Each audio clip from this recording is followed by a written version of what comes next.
Xankəndidə mənzillər satışa çıxarılacaq.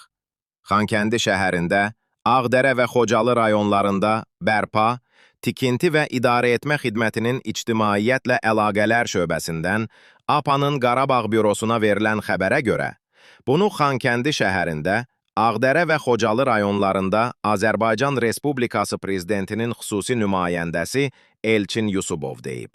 Bildirilib ki, Xankəndi şəhərində sahibkarlar tərəfindən çoxmənzilli yaşayış binalarının tikintisinə start verilib. Şəhərdə və ətraf yaşayış məntəqələrində geniş miqyaslı tikinti və bərpa işləri sürətlə davam etdirilir. Regionda sahibkarlar üçün əlverişli investisiya mühiti yaradılıb, infrastruktur layihələri iş adamlarının bu ərazilərə marağını daha da artırıb. Onun sözlərinə görə, şəhərdə sahibkarlar tərəfindən hündürmərtəbəli çoxmənzilli yaşayış binalarının tikintisi başa çatdıqdan sonra mənzillər satışa çıxarılacaq. Elçin Yusubov bildirib ki, artıq Xankəndidən mənzil almaq istəyən vətəndaşlardan xeyli müraciət daxil olub.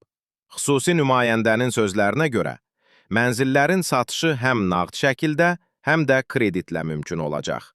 Sahibkarların banklarla imzaladığı müqavilələr əsasında vətəndaşlara kreditlə mənzil almaq imkanı yaradılacaq. Bu prosesin şəffaf və rahat həyata keçirilməsi üçün sahibkarlara zəruri dövlət dəstəyi göstəriləcək.